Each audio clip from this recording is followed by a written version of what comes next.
भिवंडीतल्या पडगा इथे एटीएसची मोठी कारवाई। 22 जणांच्या टीमकडून पडग्यामध्ये दहशतवादी प्रकरणी छापा। कारवाईत मोठे धागेदोरे हाती लागण्याची शक्यता।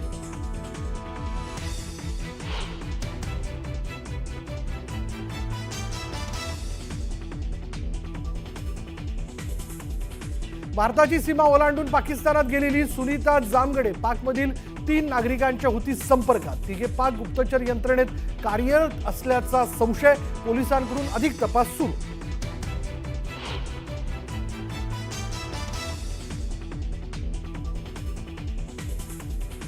पुण्याच्या शर्मिष्ठा पनोलीला कोलकाता पोलिसांनी ठोकलं बेड्या। ऑपरेशन सिंदूरनंतर बॉलिवूडकरांच्या भूमिकेविषयी व्हिडिओ केला होता अपलोड। व्हिडिओत धार्मिक भावना दुखावल्याचा आरोप।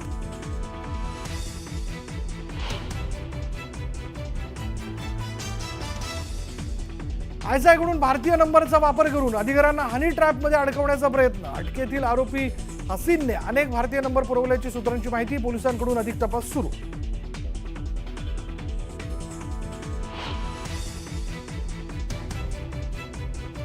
युक्रेनचा रशियाच्या एअरबेसवर ड्रोन हल्ला। रशियातील अत्यंत महत्त्वाचे मानले जाणारे एअरबेस उद्ध्वस्त झाल्याची माहिती। तर रशियाच्या 40 फायटर जेटचं युक्रेनच्या हल्ल्यात नुकसान।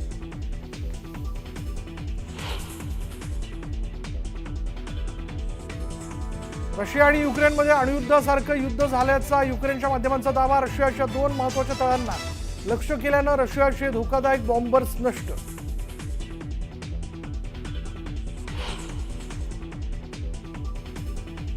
लाडक्या बहिणींना सरसकट पैसे देण्यात चूक। उपमुख्यमंत्री अजित पवारांची कबुली। तर प्रायश्चित्त म्हणून अजितदादांनी राजीनामा द्यावा, संजय राऊतांची मागणी।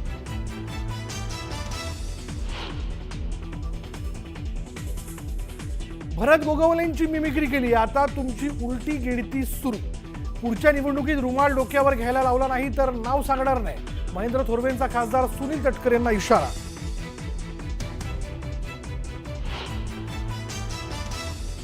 मुख्यमंत्री सहाय्यता निधीसाठी आता परदेशातून देणगी मिळवणं महाराष्ट्र सरकारला शक्य होणार। केंद्र सरकारकडून परवानगी मिळवणारं महाराष्ट्र ठरलं देशातील पहिलं राज्य।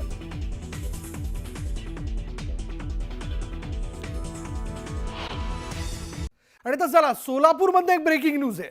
उजनी धरणातून सोलापूरला पाणी पुरवठा करणारी नवीन पाईपलाईन जी आहे त्या पाईपलाईनला गळती लागली आहे। सोलापूर पुणे राष्ट्रीय महामार्गावर पाण्याचे 30 ते 40 फूट उंच फवारे पाहायला मिळाले। सोलापूरला जाणारी नवीन दुहेरी जलवाहिनी जी त्या जलवाहिनीला गळती लागल्यानं सोलापूर पुणे राष्ट्रीय महामार्गावर पाणी साचल्याचं दिसून येत आहे। लंबोटी गावाजवळील चंदननगर इथे ही पाण्याची पाईपलाईन फुटली। पाईपलाईन फुटल्यानं लाखो लिटर पाणी जे ते वाया गेलेलं आहे। मागील अर्ध्या तासापासून ही पाईपलाईन फुटल्याचं पाहायला मिळतंय। 2 दिवसांपूर्वी उजनी धरण ते सोलापूर दुहेरी जलवाहिनीचं काम पूर्ण करण्यात आलंय। बघा उंचावरती जाऊन हे फवारे जे आहेत ते आजूबाजूला बाहेर पडताना दिसत आहेत। किती मोठ्या प्रमाणात पाणी आतापर्यंत वाया गेलं असावं, कारण ही पाईपलाईन फुटून साधारण अर्धा तास होऊन गेलेला आहे। एकीकडे आपण बघतोय हंगामपूर्व पाऊस जरी पडलेला असला तरी काही जिल्ह्यांमध्ये पाणी टंचाई जी ती संपू शकली नाही, मिटू शकली नाही आहे। टँकरने पाणी पुरवठा केला जातोय। अशात ही पाईपलाईन फुटलेली आहे। अधिक तपशील आपण जाणून घेणार आहोत। आमचे प्रतिनिधी प्रीतम पंडित आपल्या बरोबर आहेत। प्रीतम, काय माहिती याबद्दल? नक्कीच दृश्यांच्या माध्यमातून पाहायला गेलं तर ही जी पाईपलाईन आहे ती नवीन पाईपलाईन आहे आणि तिथं दुरुस्तीचं काम सुरू होतं। मात्र एक दुरुस्तीचं काम करत असताना त्यामधील एक प्लेट सरकल्यामुळे जो फवारा आहे तो मोठ्या प्रमाणात उडालेला आपल्याला या ठिकाणी दिसत आहे। हे चित्र आहे ते सोलापूर पुणे राष्ट्रीय महामार्ग आहे येथील आहे आणि लांबोटी जवळ म्हणजे सोलापूर जो टोल नाका आहे त्या टोल नाक्याजवळचे हे दृश्य आहेत। मात्र दृश्याच्या माध्यमातून पाहायला गेलं तर नवीन पाईपलाईन फुटल्यामुळे जे ते फवारे आहेत ते 30 ते 40 फुटापर्यंत उंचवर गेलेले आहेत। मात्र असं असलं तरी नवीन पाईपलाईन फुटल्यामुळे जे काम झाले आहे त्या कामाबाबतीतही प्रश्नचिन्ह निर्माण होत आहे। असं असलं तरी लांबोटी गावाजवळील ही जी पाईपलाईन फुटल्यामुळे त्याचे जे दृश्य आहे ते पूर्णपणे 2 ते 3 किलोमीटर पर्यंत दिसून येत आहेत। असं असलं तरी मात्र हजारो लिटर जे पाणी आहे ते वाया गेलेलं आहे। त्यामुळे पुढे तरी जे काम झालेलं आहे 90 किलोमीटरची जी पाईपलाईन आहे त्यामध्ये अशा प्रकारची किती दुरुस्तीचं काम चालू आहे ते पाहण्यासारखं असणार आहे। पण प्रीतम, गेल्या अर्ध्या तासापासून हे पाणी जे आहे ते सतत बाहेर पडतंय मोठ्या प्रमाणात। म्हणजे तू जसं म्हणालास की हजारो लिटर पाणी वाया जातंय। दुरुस्तीच्या दृष्टिकोनात आता महत्त्वाचा मुद्दा आहे की दुरुस्ती केली पाहिजे। हे जे वाहून जाणारं पाणी आहे, बाहेर पडणारं वाया जाणारं जे पाणी आहे ते थांबवलं पाहिजे। काय प्रयत्न केले जातात? नक्कीच पाहायला गेलं तर सोलापूर महानगरपालिका असेल यांच्याकडून ते आता कर्मचारी आहे ते दुरुस्तीचं काम सुरू केलेलं आहे. असं असलं तरी 90 किलोमीटरची ही पाईपलाईन आहे. त्यामुळे उजनी धरणातून जो काही पाणी उपसा होतो तो थेट त्याच पाईपलाईनच्या माध्यमातून सोलापुरातील पाकणी येथील जे जलशुद्धीकरण केंद्र आहे त्यामध्ये पोहोचवण्याचं काम होत असतं. त्यामुळे या ठिकाणाहून जे हजारो पाणी एकत्रित पाईपच्या माध्यमातून येत असतं. यातून आता ही पाईपलाईन फुटल्यामुळे कुठेतरी जे फवारे आहेत ते मोठ्या प्रमाणावर डोंगरा एवढं हे पाणी आपल्याला दिसून येतं आणि त्याची जर स्पीड पाहायला गेलं तर मोठ्या प्रमाणावर आहे. मात्र असं असलं तरी गेल्या अर्ध्या ते 1 तासापासून जी पाईपलाईन फुटल्यामुळे जे पाणी आहे ते हजारो लिटरच्या संख्येने वाया जात आहे. मात्र दुरुस्तीचं काम आता कुठपर्यंत चालणार आणि किती वेळ लागणार, त्यावेळेस हे जे दुरुस्तीचं काम शेवटच्या टप्प्यात कधी होणार हे पाहणं सारखं असणार आहे. हे पाणी जे आहे ते आता आपण बघतोय की मोठ्या प्रमाणात बाहेर पडतंय. हजारो लिटर पाणी आतापर्यंत प्रीतम वाया गेलेलं आहे. किती दिवस झाले होते ही पाईपलाईन तिथे टाकण्यात आली?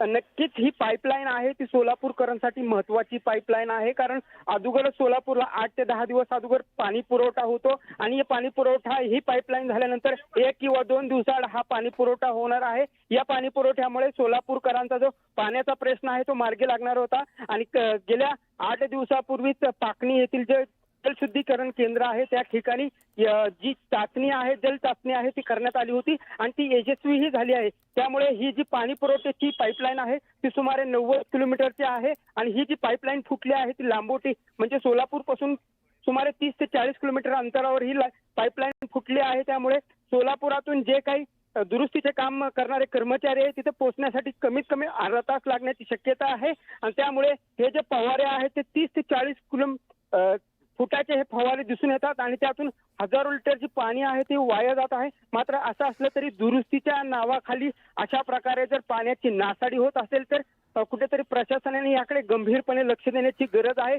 असं असलं तरी बरोबर आहे, गंभीरपणे लक्ष देण्याची गरज आहे प्रीतम. सगळ्यात महत्त्वाचा मुद्दा आहे की हजारो लिटर पाणी या सगळ्या काय म्हणूयात उन्हाळ्यामध्ये वाया जाताना आपण बघतोय ते थांबवणं कुठेतरी गरजेचं आहे. धन्यवाद.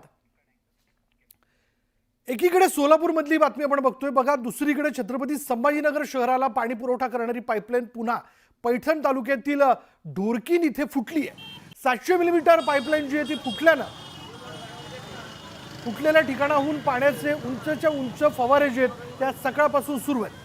छत्रपती संभाजीनगर शहरातील पिण्याच्या पाण्याचा प्रश्न उन्हाळ्यामध्ये गंभीर झाला आहे. साधारण जर आपण पाहिलं तर 5 ते 6 दिवसाच्या अंतराने पाणी पुरवठा जो आहे तो पिण्याच्या पाण्याचा पाणी पुरवठा जो आहे तो केला जातो. यावरनं आता आंदोलन सुरू आहेत. मधल्या काही काळामध्ये हंडा मोर्चा देखील छत्रपती संभाजीनगरमध्ये काढण्यात आलेला होता आणि त्यात ही पाईपलाईन फुटल्यामुळं आता हजारो लिटर पाणी जे ते वाया जात आहे. सध्या नव्या पाणी पुरवठा योजनेचं काम सुरू आहे. सोबतच पैठण ते छत्रपती संभाजीनगर या 4 पदरी रस्त्याची कामं देखील सुरू आहेत आणि हे काम सुरू असताना पाईपलाईन फुटल्यानं हजारो लिटर पाणी वाया जात आहे. इतकंच नाही तर त्याचा छत्रपती संभाजीनगर शहरातील पाणी पुरवठ्यावर परिणाम होतो. आज तशाच पद्धतीने बिडकीन इथे पाईपलाईन फुटल्यामुळे शहराच्या पाणी पुरवठ्यावर काही अंशी परिणाम होईल अशी शक्यता आहे. अधिक तपशील आपण जाणून घेणार आहोत. आमचे प्रतिनिधी अविनाश कानडे आपल्या बरोबर आहेत.